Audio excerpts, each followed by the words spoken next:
clap, clap. That extremely unflattering applause was coming from Benka still. ブラボー。あなた、ベアトがいないと冷静なのね。うるさい。お前も黙れ。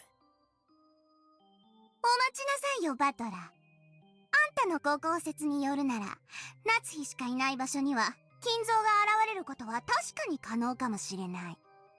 夏日しかいない世界で、夏日が金像を観測したと主張したなら、誰にも否定はできないものね。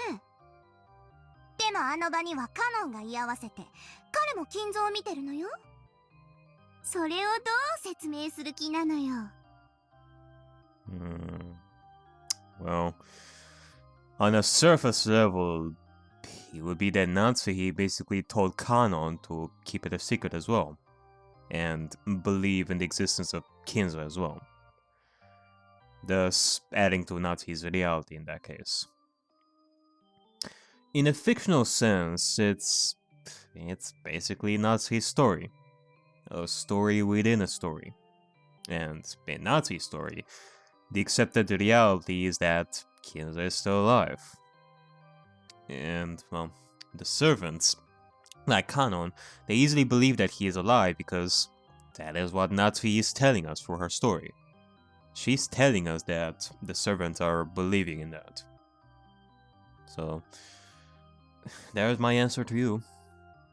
And all my honesty over here. Also, before I continue this, I would like to address something I myself said, like right before this, about Beller's answer. I have been told, and, well, I could be wrong. Maybe the Brown Tube can help my narrative conquest of Doom. In the sense that Beller's answer, it does explain how multiple tales are being told. For example, Natsuhi's tale, like Natsuhi's story over here. As long as it is not contradicted, Natsuhi's recreation of the events, like, it is displayed as a true story. Because, for example, if we were not to find out that Kinzo is dead, and never question Natsuhi talking to Kinzo in the study room in episode 1, then we would have just continued the story believing that what had happened there is exactly the way we saw it, and thus the narrative never had to be questioned.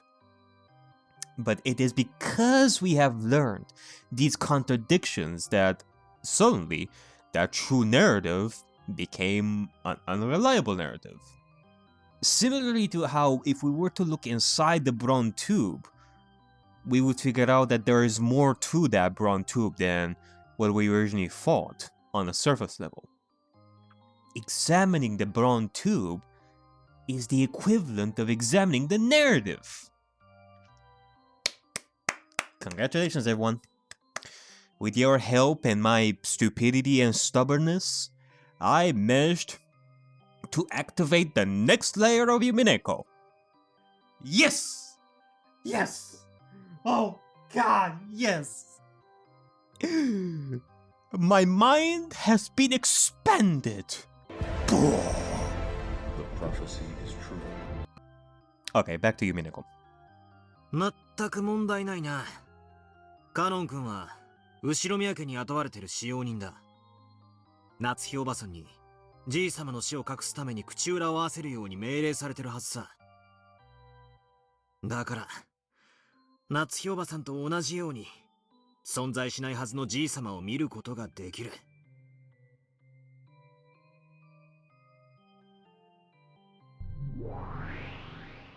あいにくね、ラムダ。もうバトラはその程度の子供騙しには引っかからないのよ。そうみたいね。ま、こんなのゲーム前の前座よ。料理の前のアペリティフ。飲み屋のお通し、寿司屋の緑茶。うるせえ。Yeah. They're just pretending to be defeated over here. To act like all defeated and such. They have something in mind, it's just that they're gonna act like they have been one-upped by Bell over here. 青字で言い直さなきゃ先に進めねえのか。そうね。一応もらえる？じい様がすでに死んでいるにもかかわらず、何事もなかったかのように闊歩しているのは、じい様が生きていると思わせたい連中が生み出している幻想だからだ。同じ思惑を持つ人間たちはその幻想を共有できる。そしてあたかもじい様が存在し、ついさっきまで一緒だったかのように語る。だからさも当然のように闊歩しているんだ。よって夏日おばさんに組みしていない人間の前にじい様の幻想が現れることはできない。だからこそ書斎に閉じこもって出てこないという設定が必要になるんだ。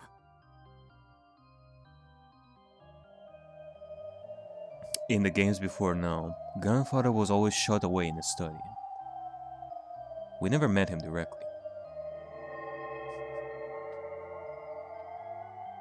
However, there were some people who spoke in a way that made it seem like he was locked up in his study, in a bad mood, and who claimed to have met him only a short while ago.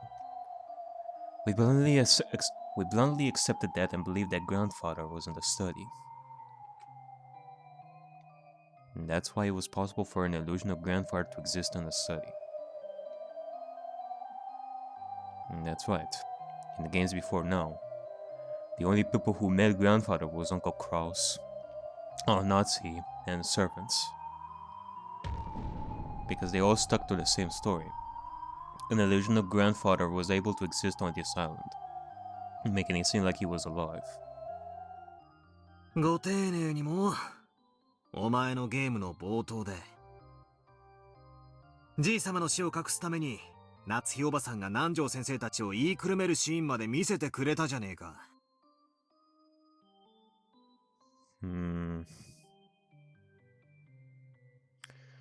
Hold on, I'm thinking of something over here.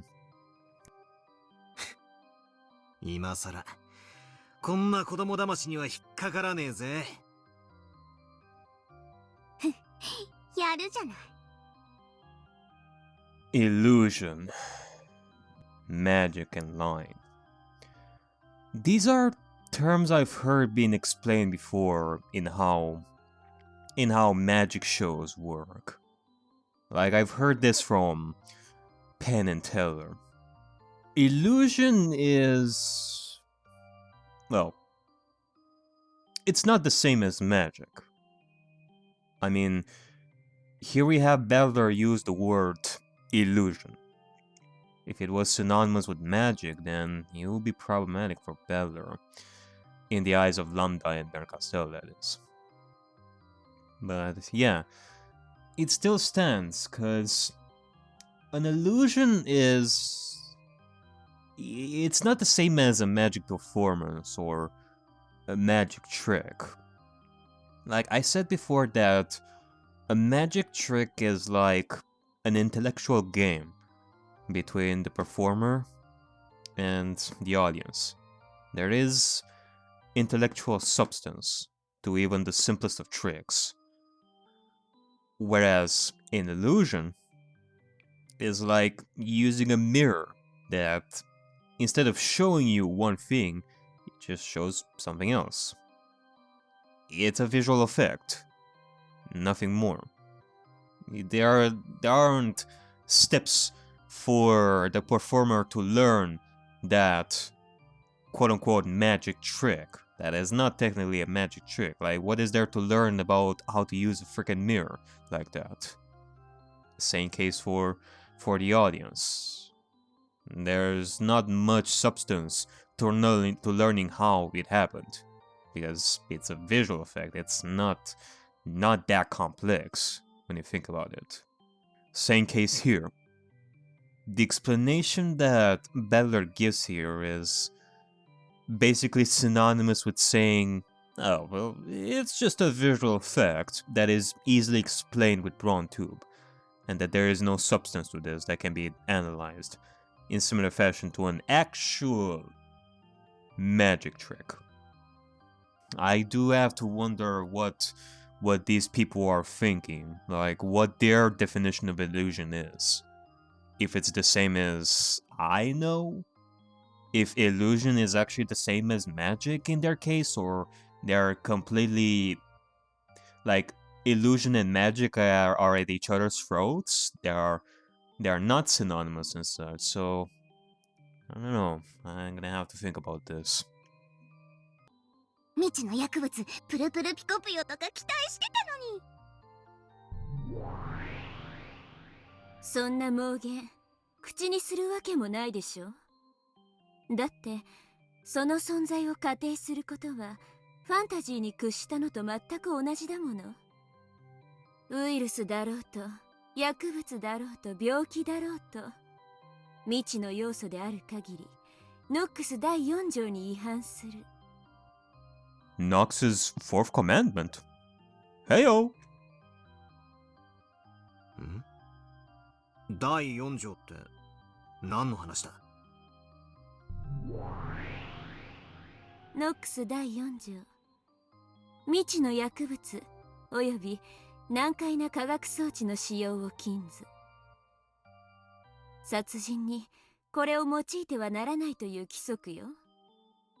なんだそりゃ。未知の薬物 X、 未知の化学装置 X は魔女と戦う上での一番の武器だろうが。それ全部正式なミステリーでは違反だから。 Oh me, oh my. Looky here, we are going the meta-narrative way here. So you're saying that we're actually gonna be applying some of that stuff here as well. I think? 未知のウイルス、未知の薬物、未知の病気、未知の X を仮定なんて立派なファンタジーなわけ。ご愁傷様。それがあなたの推理だったなら、あなたゲームオーバーよ。こいつ何を言ってやがんだ。あなたはベアトと真正面から戦ってきたつもりでいる。でもね、本当は違うのよ。真正面じゃない。ずれた角度で戦い合ってたの。あなたがしてた推理ごっこはファンタジー対ミステリーじゃない。ファンタジー対アンチファンタジーでしかないのよ。It's not fantasy versus mystery. It's only been fantasy versus anti-fantasy. 何を言ってやがるのかさっぱりわからねえぜ。だが一つだけわかることがある。俺のこれまでの戦い方にケチをつけたいらしいってことだ。私たちは魔女幻想というファンタジーを殺すために戦ってるのよ。それはつまりこの物語を正式なミステリーで解釈するということ。つまりミステリーの禁忌に触れるすべての要素は初めから無視して書かれということよ。無視だと？ Huh. What she's saying does make sense. That is, if I'm understanding this right. What happened at the end of Game 4 with Battler fighting Beatrice? That wasn't us trying to solve the mystery in like great detail the way I thought we would, like initially. But rather, what Battler did was prove that it was possible in human ways, even if those ways may not be the right way. If those are right or not, it doesn't matter. What mattered to Battler at that point was that it was possible in non-magic ways, a.k.a. fantasy versus anti-fantasy. If we were to figure out, say, who did the murders, or how they did it exactly, the motives and all that jazz, it would be fantasy versus mystery at that point, I assume. Like, could it be that this is where we're headed right now?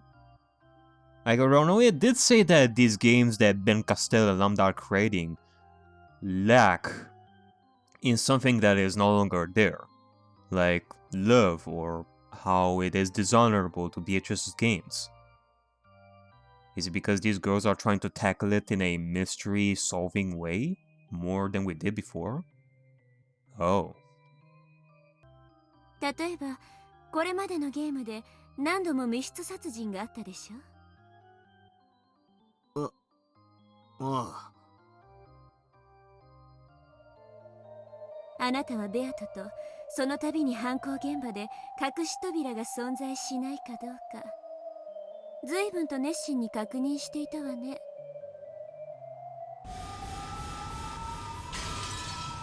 まるでそれ自体が戦いであるかのように赤き真実を織り交ぜてガキンガキンと派手に。あれ、私に言わせると時間の無駄だって、ノックス第3条で明記されてるんだもの。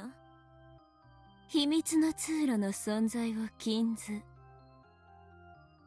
It is forbidden for hidden passages to exist.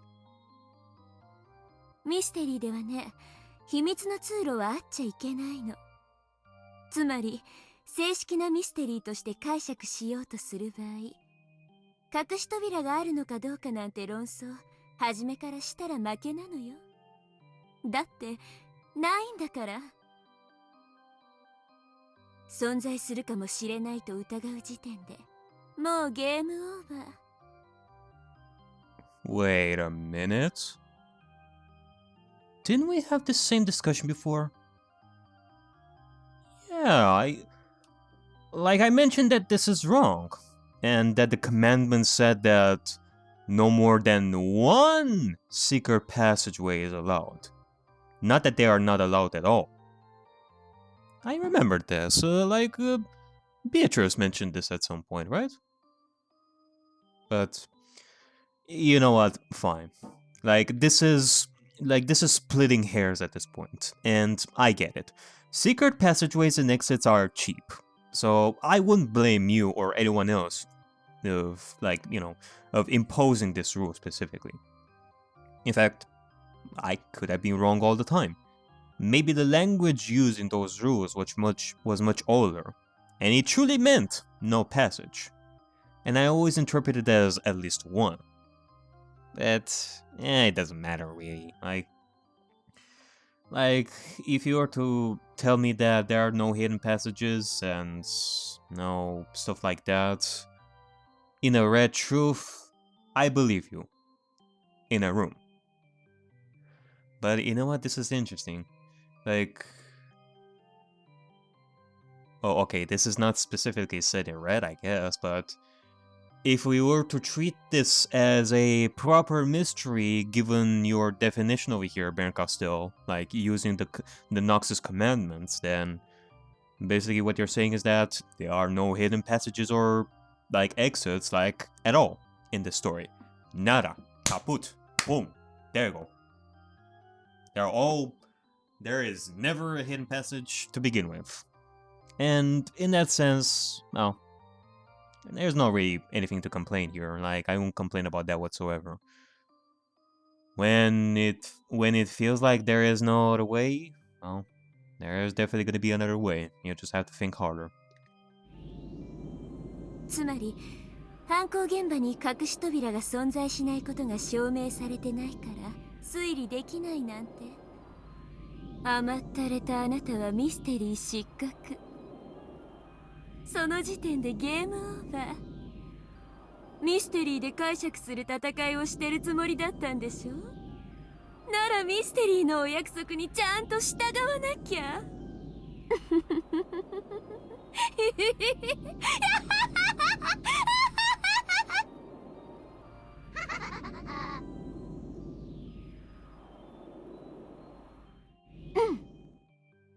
そういうことよ。Are you okay there, Baron? I think you spent a little too much time with Lambda. すべての犯行現場には隠し扉が存在してはならないの。だからその存在を確かめる行為はすべて時間の無駄ってわけ。お前が言ってるのはあれだろ？どこかで聞いたな。推理小説の条件10か条みたいなやつだったか。ええ、そうよ。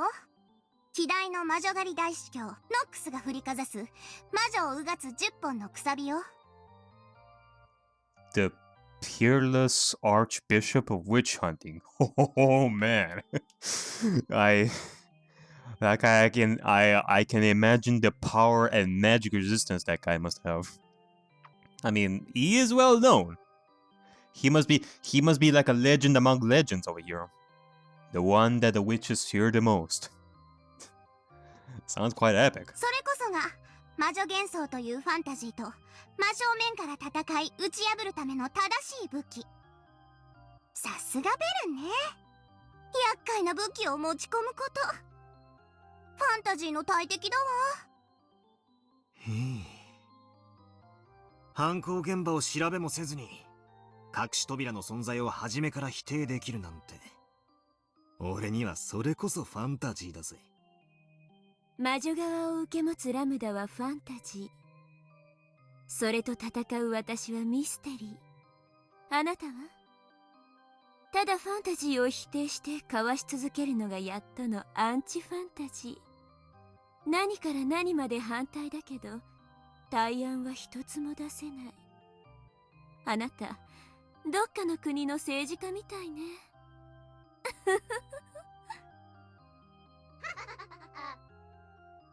うるせえぞ。お前たちとわけのわからねえ話をするためにここに戻ってきたんじゃねえ。さっさと話を続けろ。But wait, hold on a second. Like, I kind of want to hear more from them too. Like, I wouldn't call it gibberish. Well, I guess to sum it up, Battler has been mostly a anti-fantasy type throughout most of this.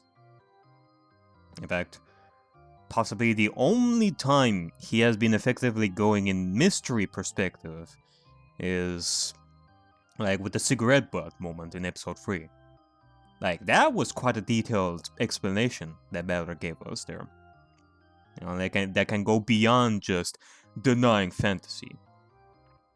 Battler basically gave us a possibility that may have happened at that point, instead of just denying that it was impossible for the magic part to be possible because any other event might have happened. No, Battler talked about a specific event there. Like, I guess in that sense, we need to do a lot more of that. Otherwise, we're just gonna keep denying fantasy for an eternity here. 静かになさいよ。あんたの後ろの眠り姫が辛そうよ。When he turned around, he saw Bato's living corpse resting in a chair. However, sweat glistened all over her body and it felt like she was breathing a little harder than normal. She looked as though she was suffering from a high fever. ベアト、どうしたんだ？大丈夫か？大丈夫かって。あんたおかしなこと言うのね。その子を殺すためにあんたは戦ってるんでしょうが。あんたに合わせて第5のゲームを改装しているけれど、ゲームは今ベルンがかなり追い込んでいて魔女幻想を打ち破ろうとしているの。その存在が否定されかかってるんだもの。苦しむのは当然だわ。あなただって今金蔵が存在するわけがないと魔女幻想を打ち破ったわ。あなたの攻撃がベアトに通った証拠よ。彼女のその苦悶は。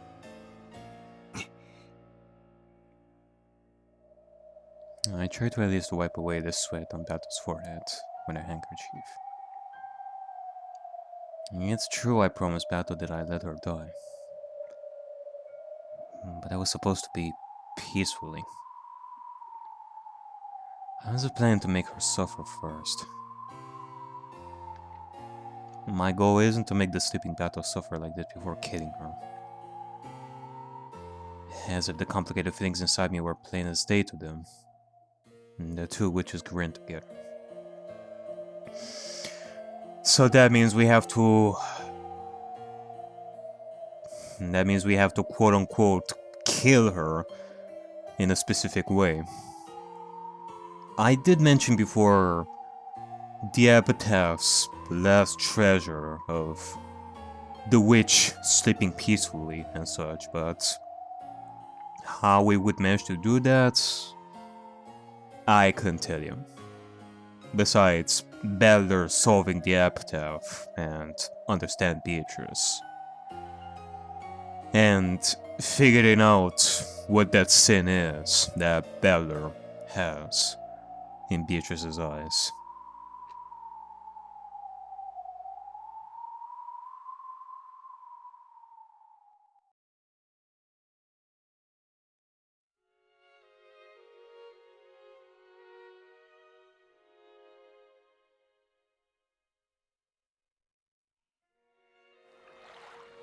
姉貴が遺産遺産って騒ぐから親父に聞かれちまったんじゃねえかよ."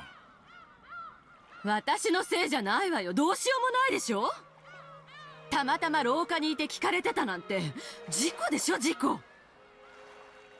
Wait, what? The fuck did you just say?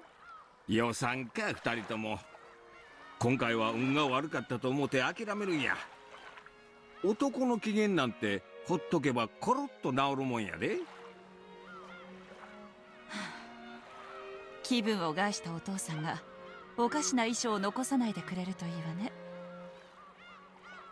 The relatives sighed deeply and fell into silence. こら、マリアもはしゃがないの。エンジェちゃんが転んだらどうするの。 Angie? What the fuck is she doing here? お待たせしました。 Oh, okay. Wait, hold on a second.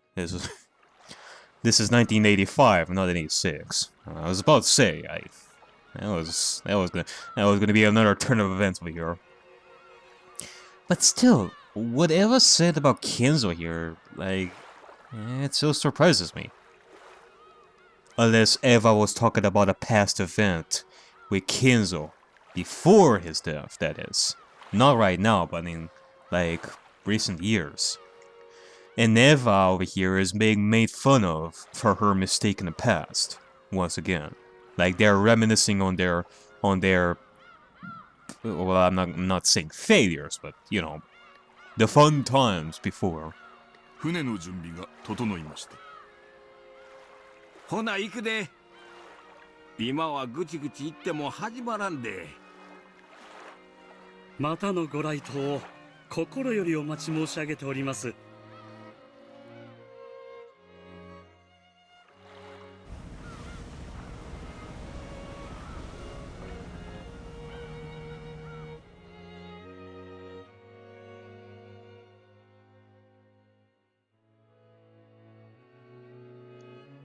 Natsui was sitting on a bench in the rose garden, looking completely worn out. However, when she noticed that Kanon and Kumasawa were coming back, she immediately sat up straight, regaining the dignity of the head's wife. 船は出ましたか。はい。たった今、出港なされました。そうでしたか。見送りご苦労でした。 主人はどうしてますか。先ほどお部屋にお戻りになりました。お休みになられるとのことです。 Since the previous day, Klaus had been almost overwhelmed by anxiety over the thought that Kinzo's death might be discovered. When the family conference ended, his weariness must have suddenly gotten a hold of him. Oh. Never mind. It means that whatever said must be recent, not before Kinzo's death. Unless Eva didn't actually see Kinzo. She just assumed that Kinzo was in the corridor, and they thought Kinzo was there and overheard the talks of inheritance. when in actuality, Kenzo was not there. Maybe Natsuhi and Kraus tricked them like that. Actually, no, hold on. Let me think about it from a magical or, like, fictional perspective. It is because Kraus and Natsuhi convinced the siblings that Kenzo was still alive here, that Natsuhi's story basically expanded to the siblings, seeing with their own eyes that Kenzo is alive at that point. Thus, in Natsuhi's story, even the siblings were able to see like Kenzo alive. And thus, the siblings became part of Natsuhi's story too.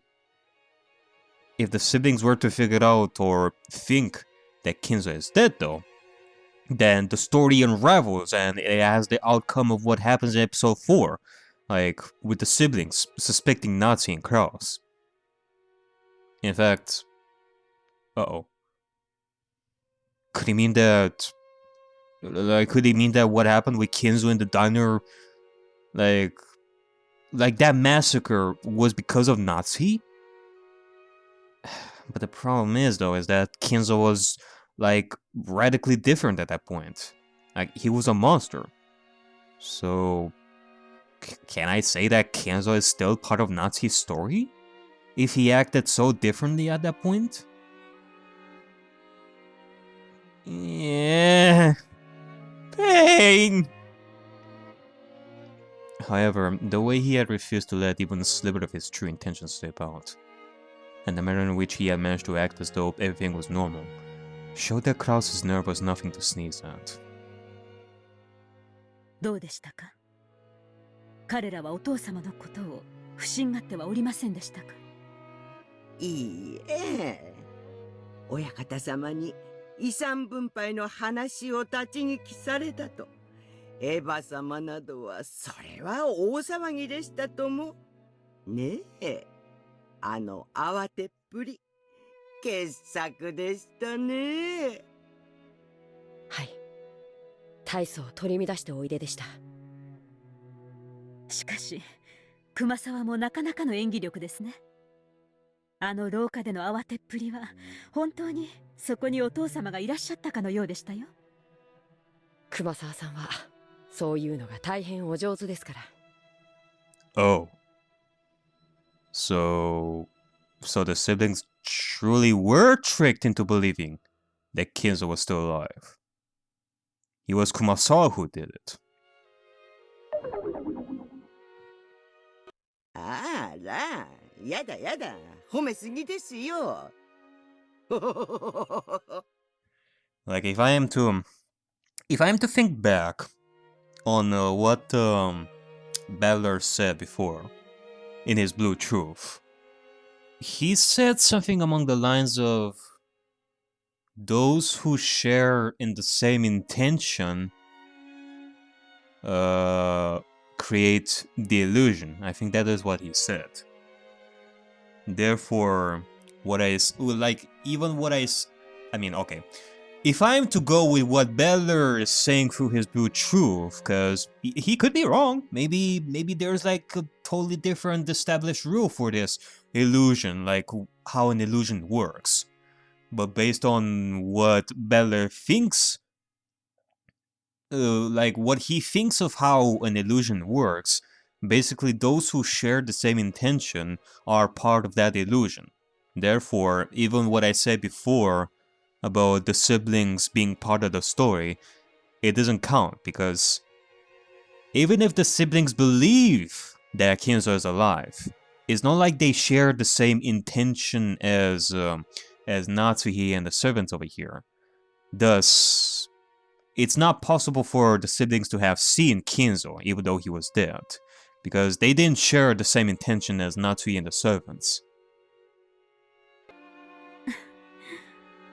熊沢の病欠の電話は簡単に信じないよう、よく現地に行っておかなくてはなりませんね。それは手厳しゅうございますよ、奥様。本当にご苦労でした。お前たちと源氏とシャノンには約束通り過去1ヶ月分の休暇の買い上げと新たに5日の有給を与えます。秘密の手当ですよ。取得に際しては源氏と相談し、他の使用人たちに気取られないように。ええ、心得ておりますとも。ねえ。熊沢さん、声が大きいです。お、いけないいけない。ほほほほほほ。そうですね。この話はこれまでとします。Yeah. Think of all the macro Kumasawa is gonna be able to buy. And eat back at Kuator, I mean back at home. 各自、通常のお勤めに戻るように。そうそう。ゴーダに特別にお茶の用意をさせました。いただくように。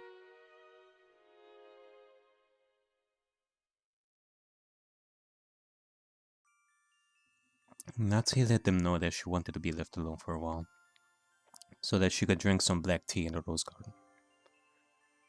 That black tea, carried all the way to the bench, was the Sri Lankan tea, Dimbula, that she had promised Bato, along with patis.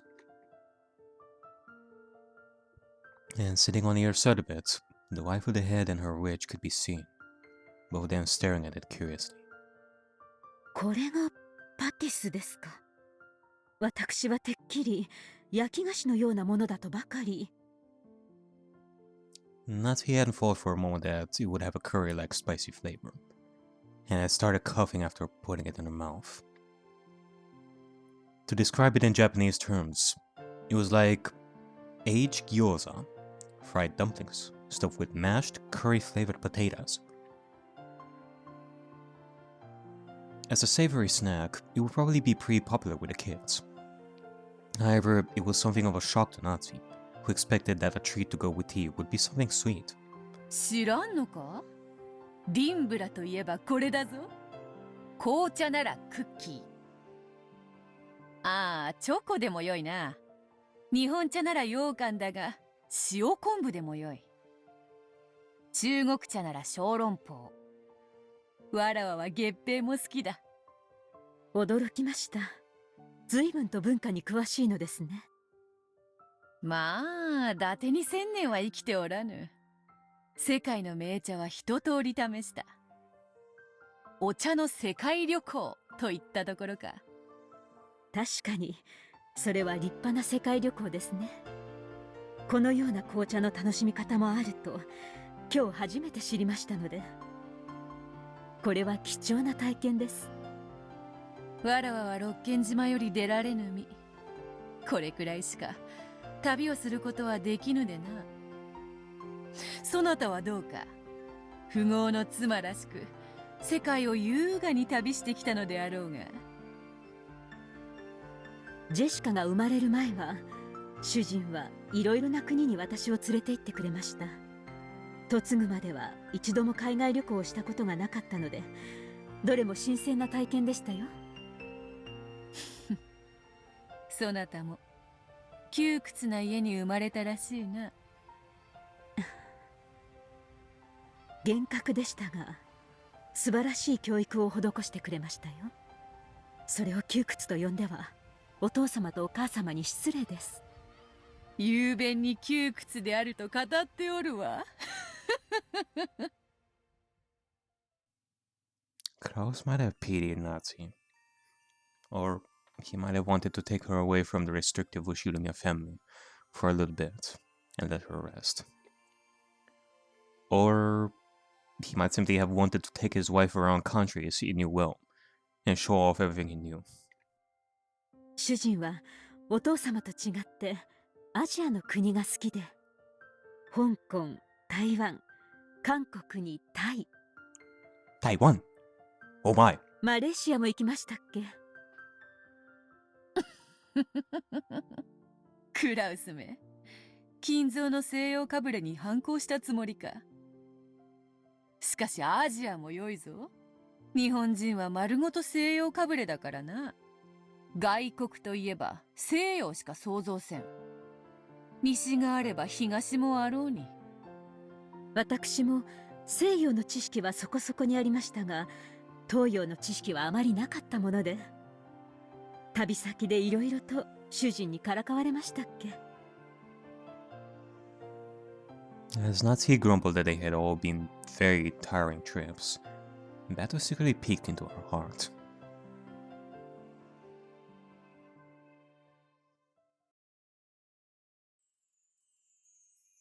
いいか？これは貧乏という、ここでは庶民的な嗜好品だ。It looked like a small, round, gourd-like nut that had been split open, with a slice of cucumber wedged in it. At a glance, it looked as though it would probably taste like pickles. なるほど。これをかじればよいのですか。As she tried to bite the one her husband was holding, he suddenly moved it away. It felt kind of embarrassing, like she was a fish who took the bait. まあ待て、貧乏には食べ方がある。確かにかじるのは正しい。かじる、もぐもぐと噛む。しかし食べてはならない。え？かじって噛むのに食べてはならないのですか？うん、かじって噛む。食べてはならん。そして汁も飲んではならん。胃を痛めるからな。わかりません。どうしてそんなものを食べなければならないのです？ガムのようなものと思え。噛んで味を楽しむ。噛んだくずと汁はこうして紙コップに吐き出す。あなた、お口の中が真っ赤ですよ。拭いて拭いて。The handkerchief she had wiped Kraus's mouth with, a favorite of hers, also had bright red marks on it now. Something that's poisonous if eaten or drunk, and it makes the inside of your mouth so bright red. And on top of that, having to spit something out after you put it in your mouth. How indecent!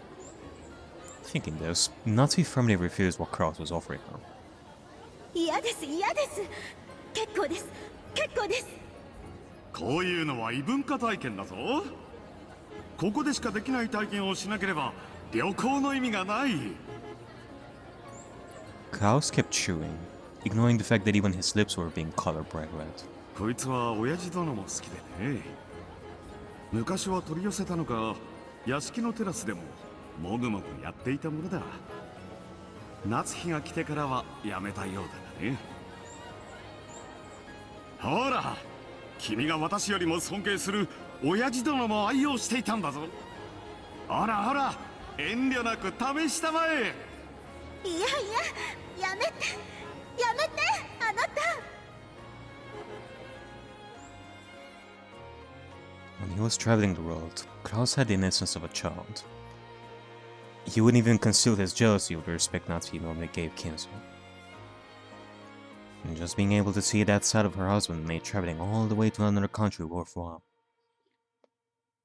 Kraus kept on urging her to bite it. But Natsuki, undaunted, ran from place to place and finally yelled at him that he was being too pushy. Kraus was miffed for most of the bus ride. What a child. To let something like this get him down. Natsuki fought, astounded. Then, a native tour guide on the bus took out one of those areca nuts and started explaining about it. He talked about how it had been a beloved luxury item in these parts since ancient times, similar to tobacco. About how its popularity was declining because young people were starting to take a dislike to it, just like Natsuki. And about how it was treated as a good luck charm in this area, and was known as a symbol for couples. She looked at her husband's face. He turned away abruptly. It looked like his cheeks had gotten a little red.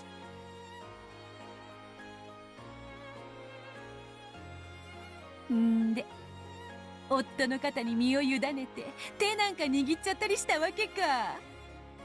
なんだ、そなたら夫婦結構純愛ではないか。燃え上がっちゃったであろう。その晩とか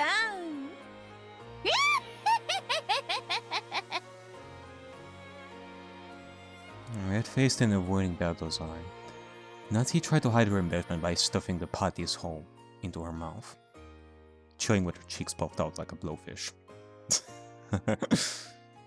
Nato said that there was nothing better than this to go with tea, and nodded several times, a broad smile on her face.